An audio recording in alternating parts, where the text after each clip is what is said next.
여러분, 오늘도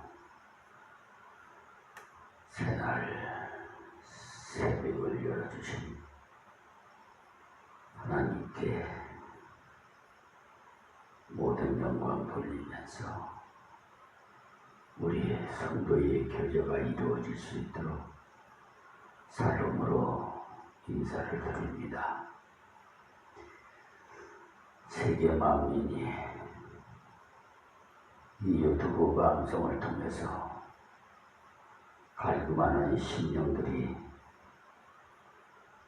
생명의 말씀으로 채워지는 그런 성령의 역사가 일어나기를 간절히 기도하는 마음으로 이 시간 하나님 말씀을 드리겠습니다. 갈라디아서 강해 설교로 2장 21절 말씀입니다. 내가 하나님의 은혜를 패하지 아니하노니 만일 의롭게 된 것이 율법으로 말미암으면 그리스도께서 헛되이 죽으셨느니라. 아멘. 이 말씀은 하나님의 은혜 중에 최고의 은혜는 생명의 은혜입니다. 구원해 주신 은혜, 의롭다 해 주신 이 은혜 말입니다. 아무 공로 없는 자에게 값없이 주는 것이 은혜 아닙니까? 우리는 구원받은 공로가 없는 사람들입니다. 그러나 예수님께서 십자가에 죽으시고 3일 만에 다시 살아나신 것을 나를 위한 속죄임을 믿기만 하면은 죄사함을 받고 또 영생의 은혜를 주셨으니 놀라운 은혜인 것입니다. 은혜를 표하는 것이 바로 내가 무엇이 없다고 선물을 준단 말이요. 나는 이런 것쯤이야 얼마든지 있는 사람이요 하는 것이 은혜를 표하는 자들입니다. 교만하고 자기 잘났다는 사람들, 하나님의 은혜를 받아들이지 않는 사람이, 하나님의 은혜를 믿지 않는 사람이 바로 하나님의 은혜를 피하는 자들입니다.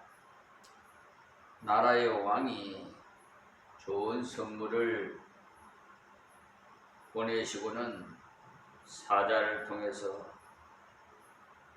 받으라고 할 때는 나가서 감사한 마음으로 받아야 어울리는 것 아니겠어요?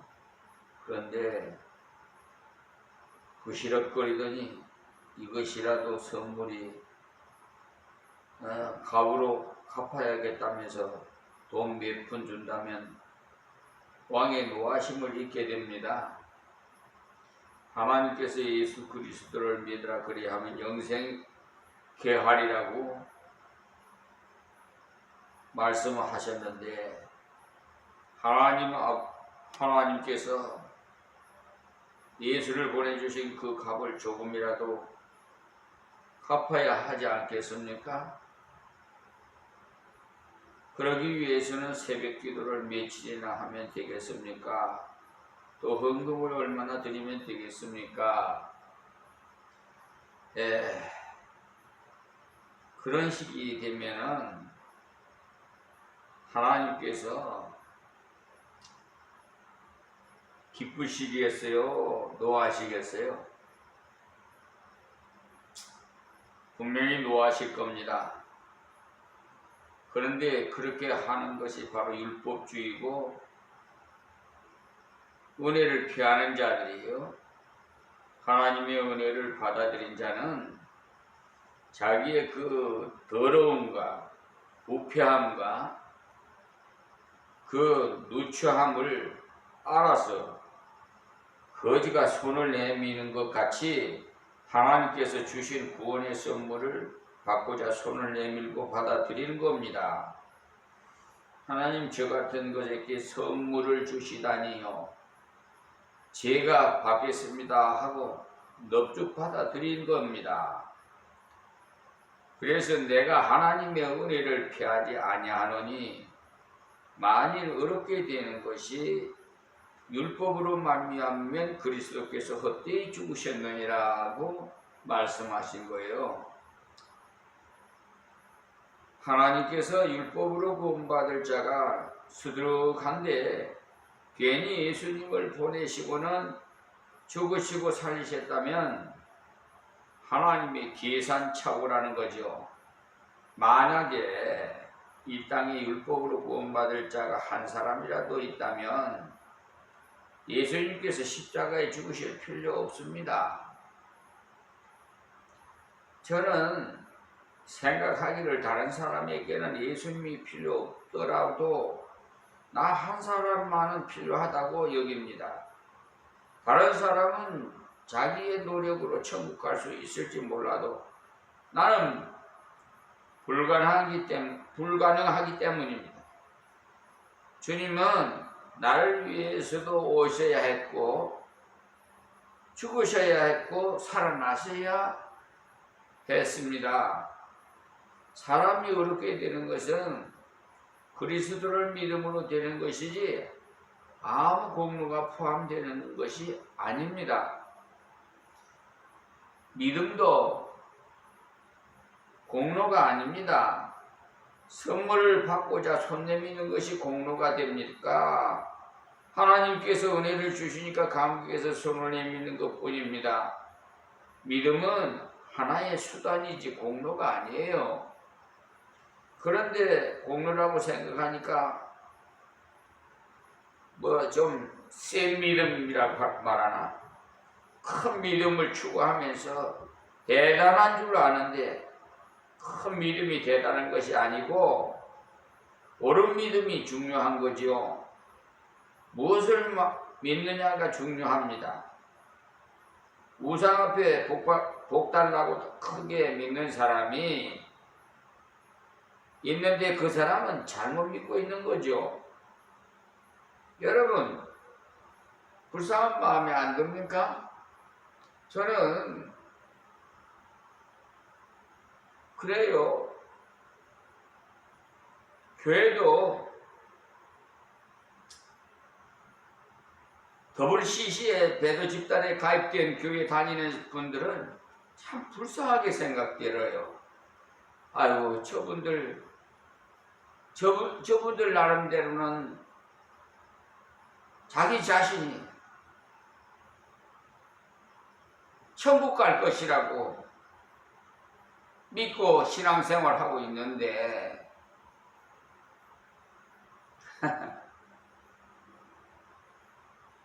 그 속에는 완전히 여러분 이리가 들어있다면 어떻게 생각해서 마귀가 들어있다면 좀 이해가 안 되실는지 모르지만 우리가 똑같이 그 포장은 똑같아요. 우리 사람이면 다 사람으로 생각하시는데 글쎄요, 저는 그렇게 안 보거든요. 사람이면 다 사람 아니에요. 짐승보다도 못한 인간의 탈을 쓰고 사는 그런 자들이 있어요. 짐승은요, 주인이 돌아오면은 반가이 맞이해요. 꼬리를 치면서. 개 말입니다.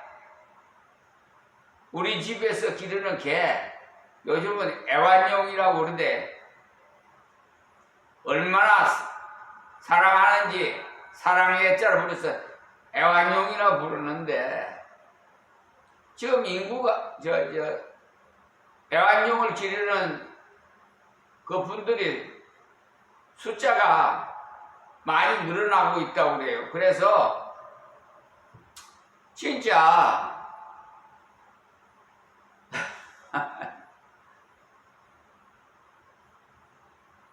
개 한 마리 기르는데 기르시는 분은 뭐 제가 말 안 해도 아시겠지만 우리 아기 낳아서 기르는 액수보다 더 들어갈 수가 있대요. 그래서 애완용을 안고 다니잖아요. 아기를 낳아갖고 안고 다녀야 되는데, 그러니까 개보다도 못하게, 우리 사람이 개보다도 못하니까 아기를 안 기르는 거야. 아닌가? 내가 잘못 생각한 건가?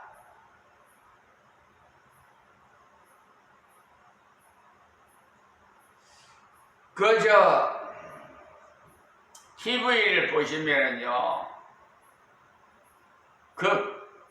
광고할 때,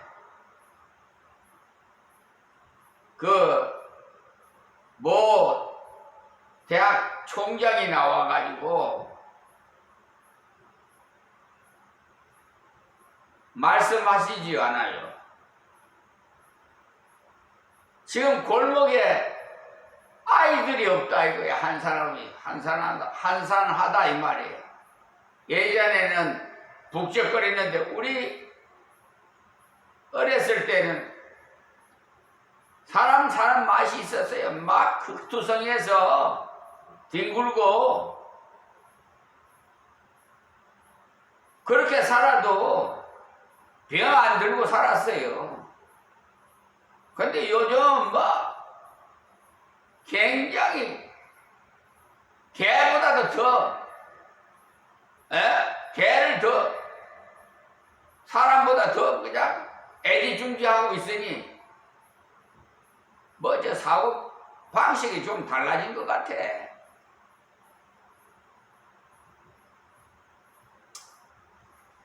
자, 그 정도로 말씀드리고요. 제가 전에 말씀드린 대로 얼음이 얇은데 어떤 사람이 나는 꺼지지 않는다고 생각한다 하고 들어간 사람은 빠져 죽었어요. 꽝꽝 믿고 있지만은 잘못 알고 잘못 믿었기 때문에 절에 가서 부처님이 도와줄 줄 꽝꽝 믿는다고 해도 소용없는 믿음입니다, 여러분. 절에 다니시는 분은 좀 저를 못마땅하게 생각하실지 모르겠습니다만은 옳은 말씀 해드리면은 다 싫어하더라고. 특히나 가슴이 꽉꽉 찔리는 꽃게 같은 설교를 하면 더더욱 싫어하고 복받으라 하고 아무개 성도님 사랑합니다 하면 좋아하고 은혜가 되고.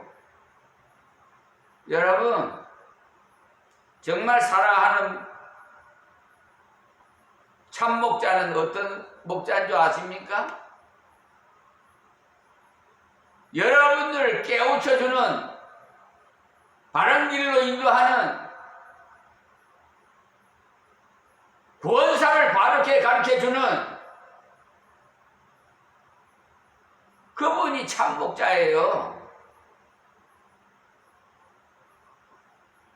진리. 그러니까 우리가 진리하면 그냥 우리 구어에 있는 그 문구로 그냥 생각하면 은혜가 안 돼요. 진리하면 거기는요 예수예요. 이거를 이걸 알아야 돼요. 그러니까 그의 성경의 깊이와 높이와 넓이를 알아서 여러분들에게 가르쳐 드리는 거예요. 또 여러분 아멘 하시지요? 여러분 은혜 되면은 목사님 설교하면 아멘 하죠. 마음에 와닿으면. 그것도 또 예수예요. 예수를 맞이한다는 거예요. 아멘 복이 그래서 크다는 거예요. 그냥 무턱대고 여러분 그만 아멘 하면 그 남이 아멘 하니까 나도 아멘 한다? 이거는 아니에요. 이런 생각을 가진다면은 올바른 신앙 못해요. 신앙생활. 자, 사람이 어렵게 되는 것은 이제 그리스도의 은혜를 믿음으로 말미암는다는 사실을 잃어버리면 안 됩니다. 그리고 어렵게 함을 받는 사람은 하나님을 향해서 살려 하는 심정이 되어 있어야 돼요. 이제는 하나님께서 무엇을 좋아하실까 마음에 생각하면서 하나님이 기뻐하는 일을 해야 돼요. 우리 가정의 그 부모님을 자식은 부모님이 기뻐하는 일을 하면 부모님 기쁘지요? 자식이 잘하면 부모가 영광을 받아요. 근데 자식이 잘못하면 부모가 영광 다 가려버리는 거야. 그것이 하나님의 법도예요. 하나님의 백성이 잘못하면 하나님께 영광 가린단 말이에요. 차라리 신앙생활 안 하고 이방인이라면 하나님 영광 가릴 일 없어요. 더 나아가서 차라리 이 세상에 태어나지 않았으면 하나님 영광 가릴 일도 없고요.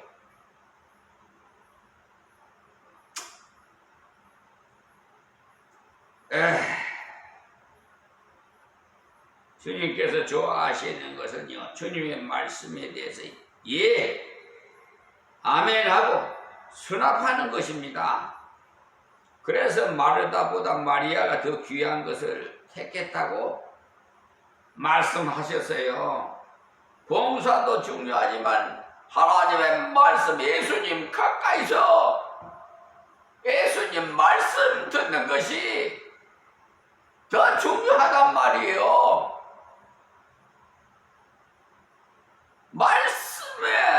말씀을 먹어야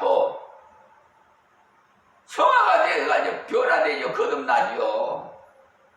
안 그러겠어요? 예수님 닮을래. 여러분, 부모도요, 식성이 다 가정마다 다른 가정에서 태어났기 때문에 다를 수가 있어요. 그렇죠? 그런데 짝지어서 하나님 하나되게 해주시면 식성도 닮아가고 얼굴도 닮아가더라고. 여러분은 관찰력이 없어서 그런지 모르겠습니다만, 제가 무시하려고 그런 게 아니라 무관심해서 보시는 분을 두고 말하는 거예요. 그냥 예사로 보시는 그냥 분들은 잘 모를 거예요. 저는 관찰력이, 집중력이 하나하나 뭘 보면은요, 그냥 대수롭게 안 봐요. 그냥 심층 취재를 해요. 그래서 부부가 얼굴도 닮아가더라고. 식성도 닮아가고.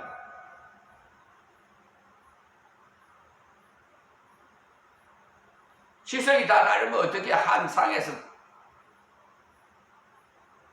검은 머리가 팥불이 되도록 살 수 있었겠습니까? 예수 그리스도를 믿음으로 영원히 의롭게 되는 복음을 우리는 믿어요.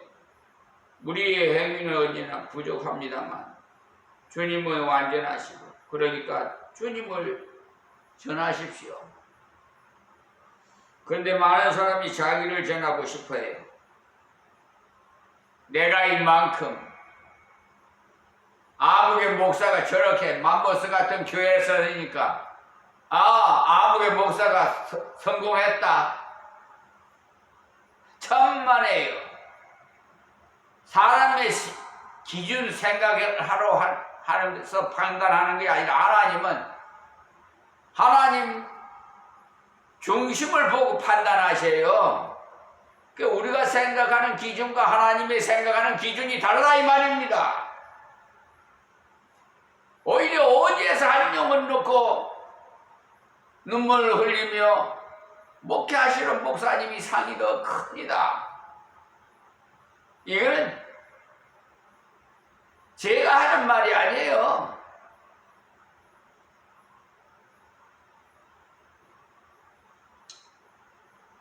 대형교회 목사님들은요, 교인들이 많으니까 교인들이 다 섬기니까 섬김을 얼마나 다 받았습니까?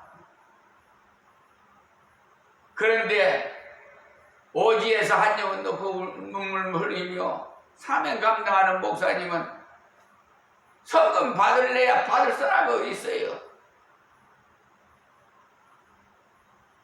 다 섬기러 왔다고 그랬어요. 예수님도 섬겨야 돼요. 근데 많은 사람이 자기를 전하고 싶어해요. 내가 예수 믿고 얼마나 잘 되었는지 좀 봐라. 내가 얼마나 부자가 되었느냐. 집이 몇 채나 되고 아파트가 100채가 되고 1000채가 되고 뭔 그런 거. 무슨 죽을 때 가지고 갑니까? 탐심은 우상이에요. 그런 돈 이끌랑 이웃에 구제하세요. 복음전도 하고, 고기 잡는 어부 베드로를 사람 낚는 어부로 만들지 않아요? 제가 낚시질도 전에는 잘했어요. 취미가 있어서. 세상적으로 살 때는요. 40세 이전에는. 그런데 하나님의 소명받고 나서는 십자가지라는 그부터는 아예 그거 못하고 있어요. 근데 베드로가 고기를 잡는 어부였어요. 아주 전문가예요. 근데 이제는 예수님이 불러서 소명을 주면 사람 낚는 어부가 되라. 고기를 잡으러 가면요, 떡밥을 먼저 던져줘요. 쫙 던져줘야. 그러면 저 흩어졌던 고기들이 어떻게 알고 막 몰려 들어와. 그러면 그때서 낚시를 이제 이끼를 끼워가지고 집어 던지면 그냥 그 떡밥인 줄 알고 그냥 먹다가 걸려 올라와. 내가 낚시를 해봤으니까 알지.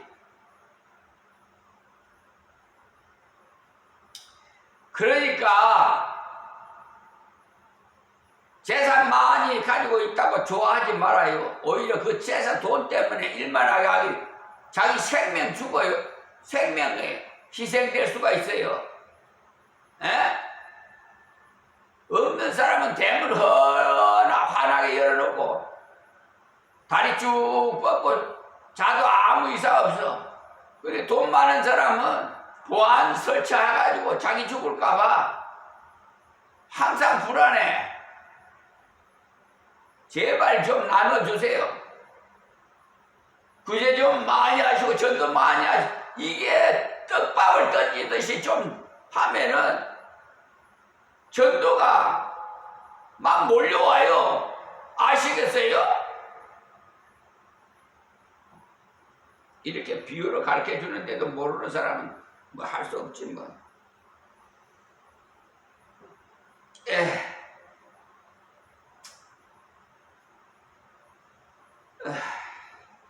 예수 안 믿는 사람 중에도 재벌이 수두룩한데 어쩝니까? 예수 그리스도를 믿음으로 영생에 이른다는 걸 전해줘야 되고 영원히 우리와 함께 하시는 예수님을 전해줘야 되는 겁니다.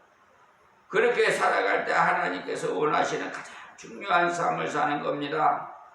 여러분, 하나님을 기쁘시게 하는 삶을 사시기를 간곡히 부탁드립니다. 저도 언제 하나님께서 부르실지 몰라요. 제가 이 말씀 증거할 때 있을 때 잘하라는 세상 노래도 있더라고. 여러분, 건강할 때 잘하세요. 젊었을 때 더 신앙생활 잘해가지고 하나님 앞에 상금 쌓고 이 세상에서도 살면서 천국 같은 생활 하세요. 간절히 부탁드립니다. 자, 이제 3장으로 넘어갈 건데요.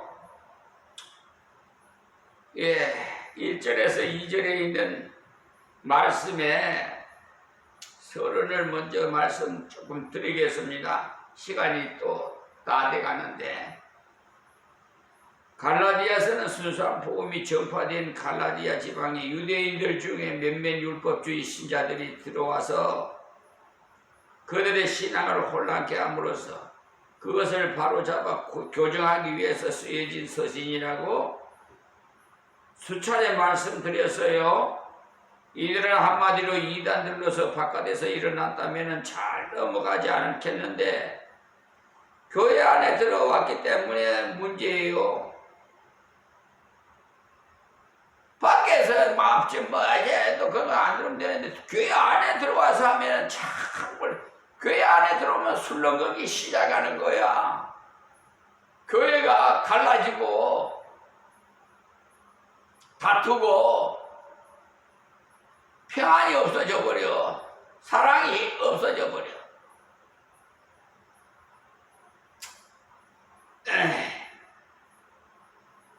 한마디로 이단들로서 바깥에서 일어났다면 잘 넘어가지 않겠지만 교회 안에서 일어났기 때문에 사람들이 현혹을 받습니다.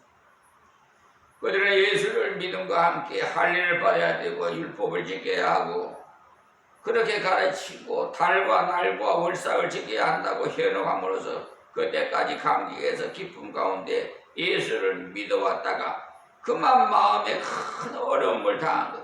그들 중에 할례를 받지 못한 사람도 많고 율법을 지키지 못한 사람도 많았기 때문에 은혜가 싹 식어져 버리는 거야. 그러면 그렇지 뭔가 이렇게 잘해야 천국 가겠지. 그 말이 맞아. 해롭당하는 거예요. 행함으로 믿으면 구원받는 게 아니에요. 바울 사도가 그 소식을 들어보면서 분명히 일어나서 피를 들어가지고 편지를 써보내면서 그리스도의 순수한 복음이 무엇임을 강력하게 말한 것이 바로 갈라디아 서입니다. 서. 편지를 써서 보낸 거예요. 서. 그래서 1장에서는 그리스도의 복음 외에는 다른 복음 없다는 것과 함께 자기가 사도된 것도 하나님 은혜로 되었고 갈라디아 성도들이 구원받은 것도 예수 그리스도를 믿음으로 되었다는 것과 함께 다른 복음을 전하면 저주를 받는다고 했어요. 여러분 저주 받고 싶으면 마음대로 하세요. 2장에서는요 바울 사도가 그런 자취를 소개하면서 베드로와 야고보와 교제했는데 그들의 신앙이나 자기의 신앙이 같았다는 것을 말씀합니다. 그리고 베드로도 실수함으로 율법주의 경향으로 빠질 수 있었으나 너희들이 그렇게 실수로 율법주의에 빠져 흔들릴 것은 어쩌면 정상일 수도 있다. 그러나 베드로도 책망을 받고 다시 새롭게 주님의 일에 전념하고 있으니 너희들도 다시 권면을 받고 복음으로 돌아와라. 이렇게 서신을 써서 보낸 거예요. 우리는 믿음으로 옳게 된 하나님의 백성입니다. 그러나 어렵게 되지 못한 사람은 하나님 앞에 설 때 심판만 받습니다. 불법을 행한 자의 난너 모른다. 그러면 어쩔 겁니까 여러분? 그때 와서 발 동동 굴리고 그때 당시에 김종선 목사의 설교를 좀 제대로 들었다면, 그대로 실천했다면 이런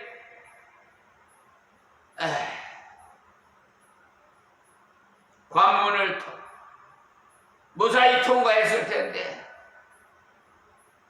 그때는 이미 때는 지났어요. 우리 기회가요 계속 오는 거 아닙니다. 인생 살면서도 기회는 한두 번씩 와요, 누구나.